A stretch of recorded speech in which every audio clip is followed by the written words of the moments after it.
welcome to this very special discussion on the panoramic view of HR transformation in India, brought to you by SAP. My name is Sumit Lakhotia and I'm a part of the Times Network. Now, HR function is really important to every company, whether you're a small SME or whether you're a mega conglomerate.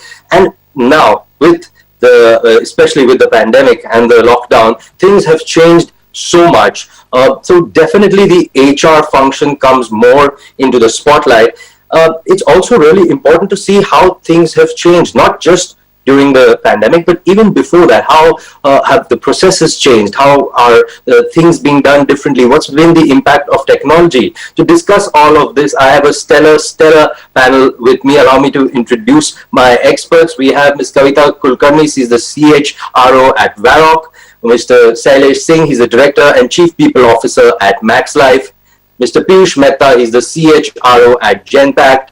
Mr. Yashwant Mahadik, he's the CHRO at Lupin. Mr. Biswarup Goswami, he's the CHRO at GHCL Limited. And also we have Mr. James Thomas, he's VP at SAP SuccessFactors, SAP Indian Subcontinent. Thank you, ma'am. Thank you, gentlemen, so much for joining me on this discussion. Ms. Kulkarni, ma'am, I'll start with you. So, we're at the cusp of 2020, and, if anybody says that this year has been nothing but a turbulent journey, that itself is also an understatement. But your thoughts on the impact of the pandemic in context to just, managing the business, the work, the talent, the people? This pandemic has definitely taught all of us a lot. Adversity breeds innovation. I think that's a phrase that has come to light. It's true that you actually need a crisis to force yourself to think of alternatives. For one, have I seen strategy as well as execution being important in equal measure? Usually it was like, these are the people who work on strategy and they're not so very good implementers. And then you have another group of people who are just implementers. But for the first time, I have seen both of these qualities to be super important. As far as the business is concerned, I have definitely seen the impact on speed and innovation, that being required in equal measure. Having a plan B, again, I think was the sanest thing to do. So the importance of plan B and all that you have read during your MBA schools actually came to being implemented. Leadership as well as succession planning again became a very focal point. The pandemic shook everyone, where people understood that you definitely require good leaders, since decision making was, at the plant level or it was decentralized. Empowering them, you need to have good leaders. Coming to work, or from the employee standpoint or from people's standpoint, I've seen physicality of work. It seems distant. All of us or most of us worked, and we went to hybrid work models. Great insights there. I'll come now to Mr. Singh. So, because of this new now that we're living in, and like as we get ready, or rather we anticipate, we plan for the new normal. Like Ms. Kulkarni said, there is no way to do a 3-year plan anymore. It's more about a shorter window. But if you look at the larger scale, what should be the key vision of the overall HR strategy for the way ahead? I think there are a few very clear takeaways today with this current situation. First and foremost, I think we initially thought people will switch. A lot of us thought we'll switch and start working from home. Some companies have gone and announced that. Some thought it will be back to business as usual, normal, and back to office fully. I think we are now arriving at some sort of a hybrid model. Gradually, there seems to be a realization. One, out of compulsion, and second, out of the fact that we can be more productive, we can cut out some inefficiencies. We may have been pushed to doing it, but clearly, I think that is one ask on us as enterprise leaders in times to come. So therefore, what we have done traditionally is focus on productivity, focus on creating value for the customer. I think that will continue to get highest priority in times to come. And means to that will change, we'll cut out costs, we'll cut out additional layers, we'll cut out bureaucracy, we will make it simpler, people will connect. I expect that to happen. I expect HR leaders to really drive and focus on that going forward. That is one. The second, See, the governance tasks would be easy for HR or for any function to execute, whether it is, reports, analysis, those can be done, digitally. But the most important element going forward, in addition to what I just shared on productivity, and I as a company, feel we are duty bound to ensure the highest level of safety and well-being of our employees. I mean, this is one element that we almost have taken that as just hygiene. This has taken, acquired new proportions, new dimensions of its own in times to come. So that, I think, for a healthy team to, stay healthy and keep the organization productive, I think will be the other key ask that I expect in times to come. Moving on, Mr. Mahadik, your industry has of course been one of the key players in this full pandemic of the pharmaceuticals industry. But do you think that the COVID-19 pandemic has become an accelerator of the biggest work-life transformation of our age? And Mr. Singh was also talking about it, but how do you believe that it has impacted the different aspects of an employee and candidate's life cycle? Now, I just want you to realize, and just to put the context so you get the answer correct, okay, is that not everything is right as rain today also, okay? Not everything is right as rain, and the reason I say this is because we've gotten much better, we have got a handle on what the situation is. But if you go back to that February, March time, okay, and I think it was March end when we went into a lockdown, 24th of March, right? But nobody had ever imagined a world shutdown, okay? So the biggest issue that happened in this pandemic is that, and I have talked to many of my colleagues, who are in other companies, none of them had painted a disaster scenario like this, okay? Because the disaster scenarios that you paint for business continuity are a nuclear plant leak, electricity grid failure, earthquake, okay, a shutdown of the internet, stuff like that, a cyber attack, okay, bank system failing. But nobody, not a single company had painted a scenario of a world economic shutdown. World economic shutdown at the same time, okay, so quickly. And I think a lot of the aftermath of that we are seeing now. Okay, at that point of time, people were safe, secured at home. People were at home, they were losing their jobs. People were at home, they needed more assurance as compared to anything else. To transition to today, okay, today I think people have come to realize that yes, it's a serious disease. Okay, that's why it's known as a pandemic. It's global. However, it's not that dangerous as it looked to us 7 months ago, okay, because we have seen people recover also. But there is fear, okay, and that fear is not only of the disease. The fear now has, transcended to becoming the economic fear, okay. What will the economy be? Will I have a job? Will I not have a job? So companies like us, since you asked, we never shut down. We never shut down because by law we have to keep operating, okay. So we were operating throughout, but that first 1 or 2 months, we were operating with 20-25% of manpower because people were not willing to come out. Great input there, Mr. Mahadik, because I see how you, the importance of what you're getting to. Mr. Mehta, I'm coming out to you because Mr. Mahadik also was talking to you about what Jenpack must have been doing. But, I wanted to know from your end, how is Jenpack accelerating the HR transformation and digitalization efforts? If you could share some actions that you at Jenpack have implemented across the employee life cycle for speedier and effective transformation. For our 100,000 employees, which are located across multiple countries, have always believed that it is the combination of domain, process and technology to give employees a consumer grade experience is really critical. Now, while that is the North Star which has been guiding our journey, the reality is a lot of that journey or that North Star is aspirational. So we have, we learn every day about what we need to do differently, what we need to do better. Our whole focus is on failing fast and then, creating a virtuous cycle around those failures. So to answer your question, 3 or 4 things. Number one, we believe at this time staying in touch with employee sentiment is absolutely crucial. So we are constantly pulsing how employees feel. through an AI-driven chatbot that we put in place, reaches out to pretty much employees at any point of time through their life cycle, and we get real-time feedback on how employees are feeling. One of the things we heard back, and this is different from the traditional paper and pencil or survey monkey type of tools that all of us have used, because it is real-time input, and we can then target specific cohorts. What happens is when you target specific cohorts for the way they are feeling, you get specific feedback.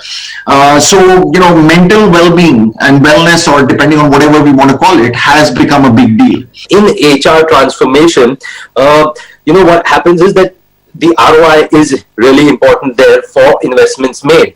And in your experience, how do you see that HR teams embark on the journey of finding, implementing, and adopting a technology that solves the real challenges? And it's not just lip service, but the actual challenges that an employee, to solve the employee experience, so that the employees have a best experience and get the desired results that they're looking for. We have never experienced a global economic shutdown. And the other side to it is, we have never seen the employee in the eye of the category 5 hurricane ever before like this, right? And hence, the context for CHROs, and not just CHROs, pretty much for organizations, have dramatically flipped on its head. In trying to understand the real employee, I think Piyush was mentioning about understanding sentiments of employees. Now, to answer in terms of what does it mean in terms of hence the cost of ownership to business, when you really want to deploy technology to facilitate some of these aspects which Yash or Kavita, Shailesh mentioned, is all about outcomes that matter, moments that matter.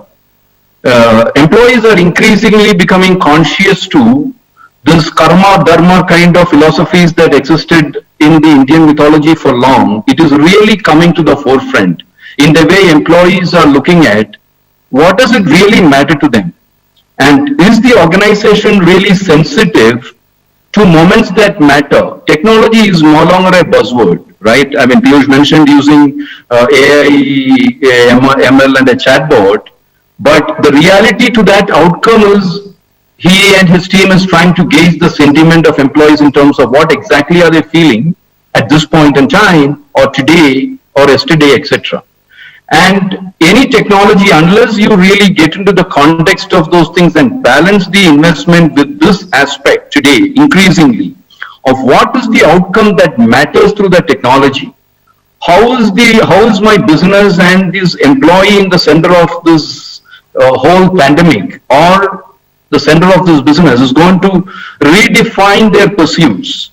Mr. Goswami, I'll bring you in now on the conversation. HR transformation, we've been having this discussion, and otherwise also I'm sure you and the other panelists have been having these discussions in your offices. But, if we look at the organizations and the findings that they get from these, what I'm trying to say is, the cost of these transformations, if the companies find that, this is up to mark, things are not what they wanted them to be, what happens then? Why do you think HR transformation initiatives falter at times? What goes wrong?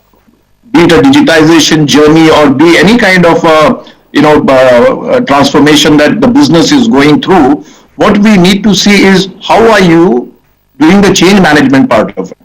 And talking about change management, again, it is the old story again. The John Cotter, our iceberg is melting. If you have read that, the 8 steps to change, follow that. What we did, let me give you an example from what we did in GHCL. This was a great place to work for last 4 years, but without any digitization. So one of the key things that the organization felt that this has to go through. You can't remain a great place to work. You cannot remain competitive until and unless you go the full hog digitization. We were into SAP, HANA and all, and the HR side, there was no HR suite. So, courtesy James, the success factor, we got in success factor. But the only one thing to our implementation partner, Waterhouse, what we said, in order to get into this transformation journey, what do you have to keep a focus is absolutely this change management bit. We have failed in the past. They tried on adrenaline and all couple of things, but they failed. And this time they said your change management will be very, very important. And I think the fundamental shift that has happened through this pandemic,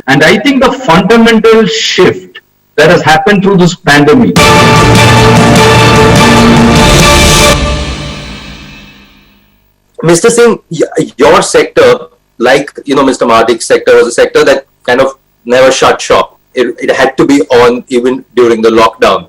How was that different for you? Managing people. We were earlier speaking about the bonding between employees, which used to get at work, which now obviously was not happening. As the HRO, how are you kind of? If you could just give us some thoughts on that, managing the employee morale during that time. We did best what we are good at, which is staying connected with our teams. All through this period, we have really stayed connected, engaged with our teams. So from the start, we have had our ways of listening to them, finding out, pulsing, learning on the go, and learning with each other.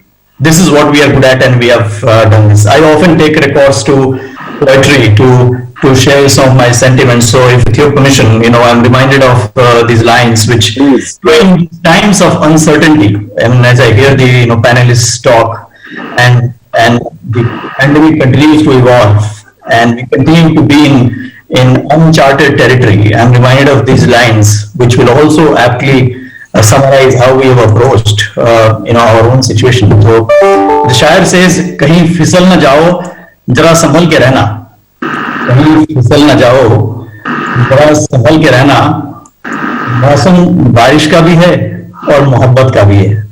Mr. Mehta, I want to come to you with a specific question. Now, many years ago, I was fortunate enough to interview Mr. Pramod Bhasin, and we were talking about what's a good employee. And I remember this so many years later, but I still remember, and he told me that, Sumit, hiring is one of the most important functions, because if you do it wrong, you will pay for it for a really, really long time.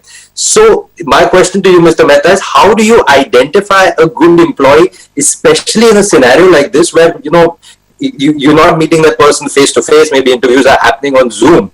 Just wanted to get your thoughts on that. We are hiring for energy. We are hiring for curiosity. We are hiring for humility. We are hiring for learning agility. Okay. And we are very clear that, whether for right or wrong, that's something that works for us. And why are we doing that? Because we fundamentally believe that the future, just as we spoke about the pandemic, and we said that, it was very difficult for anybody to anticipate this, right? The future of the world is changing rapidly and is very hard to predict as to what it will be 5 years out. The half-life of most skills is 2 to 4 years, okay? In that context, going out and looking for experience and relevant experience as the key, in our view, is not a smart thing to do. So we have actually sacrificed experience and said we will look at energy, because if fundamentally an individual doesn't have energy, it's difficult to teach energy. We are looking for learning agility, because it is about learning and then unlearning and then learning again, given the nature of and the pace of change. And we are looking for curiosity, the ability to keep asking why and keep wanting to learn. So these are all linked, and unless a person has humility, you're not necessarily curious, or you're not necessarily willing to learn. So that's what we look for. Now, that's something that would come out in various interactions using various tools, etc., etc. Mr. Kulkarni, I want to come to you because just the point that also Mr. Mehta said that hiring is not so much of a concern, and I want to come to you on what you also earlier said about employees wanting to say that they can go look at different skill sets, different careers. So how do you keep an employee satisfied and fulfilled in this pandemic? Right from communication, and as was just said earlier with Max Insurance, where you had the senior most have discussions and kind of tapered down. We actually prepared scripts on what needs to be said to ensure that there is a direction that employees receive, saying this is the path that we are walking towards. So it was like one team, one goal. The moment there is clarity on vision, saying this is where you are headed, it is, we have a tagline at Varrock, which is actually perform at the rate of change. And the pandemic was just the change that was unprecedented, and we had to prove to ourselves that you need to continue to perform at the rate of change. So once the direction is set and you continue to speak to the employees as to where you're headed, whether it's the salary cuts, the voluntary contributions, or whether it is certain benefits being postponed, like the increments, etc., being postponed, all of that had to be transparently communicated. I think this pandemic has changed the view that not just CHROs and HR teams, but the entire organization will look towards how to define and redefine culture of teams and of organizations. And as we know, culture is not, there is a culture for an organization, but within a geography, within a team, subcultures do develop. And I think the fundamental shift that has happened through this pandemic, and I think even post-COVID, one of the biggest challenges and opportunities for organizations is how are you going to define and redefine this cultural shift? This has changed forever. No matter what cultures existed within organizations, there is a new set of conversations emerging because the medium of those conversations have changed. And one of the things which I would like to place to this panel is this increasing shift of culture and what it means to business results. Well, just as we sum up, I'll just come to Mr. Mahadik and then finally to Mr. Goswami. Mr. Mahadik, what is the one piece of advice that you would want to give to other organizations who are looking forward on embarking on the journey of HR transformation, or who are already on this journey, but they're experiencing some challenges in the effectiveness of their plans? What's your advice to them? Now, there is focus time, okay, that is available. Now, because you're working from home, like us, the senior leaders, 7 months, because our Mumbai offices are shut down. We have not opened it even for a day, okay. There is time, okay. Now, there is time, but it's so sharp and focused because, all my meetings take place on Microsoft Teams or on Zoom, right? Zoom, this is an external one, that's why Zoom. And my day begins at 7, it still ends at 10:30, 11 because, but I get a good break in the afternoon for about 2.5 hours where I have a very nice lunch with my wife. And then after 4:30, when Europe is in the peak and US starts waking up, your day. So it's well paced. However, there are real and focused conversations. It's no more like you are walking into a meeting and there's an overhang of that meeting and all that. So you have become more efficient. So your ability to do or get work done or to transform or to make anything happen has only improved. Fantastic. As we just wind up the panel, I'll just come to Mr. Goswami last, sir, for your thoughts. What would the HR scene look like? I know Ms. Kulkarni at the beginning had said that's not 3-year plans have become just-in-time plans or 1-year plans. So I'm not going to ask you for a 5-year thought, but just maybe the next year, what would 2021, let's say, bring differently for the HR space? If Stephen Covey was alive, he was talking about 7 habits of effective people. He also had an 8th habit, speed of trust later on before he passed away. So he had that 8th habit also. But now another habit has become very important after the COVID. So handling uncertainty, and particularly the uncertainty that you are not anticipating. So COVID came as something which nobody could anticipate. So if you can have that intuitive kind of knowledge that something could happen, and then how do you prepare your organization in advance, that will be another great habit to become effective. I would like to leave you with that thought. Well, fantastic. Thank you so much, ma'am and gentlemen. It's been a fantastic panel. I personally am taking back some really important points, like we all spoke about, that it's important to be agile. It's important to have that communication going from the top to the bottom. It's important to understand what the employee wants and to provide that fulfillment, use technology to the best, because in such a scenario where things are constantly evolving, changing, and you're dealing with employees across the globe use technology to as a strength. Once again, thank you so much, Ms. Kulkarni. Thank you, Mr. Goswami, Mr. Mahadik, Mr. Mehta, Mr. Singh, and Mr. Thomas for a very insightful, thoughtful, and a great panel on panoramic view of HR transformation in India. And to the viewers out there, thank you so much for watching.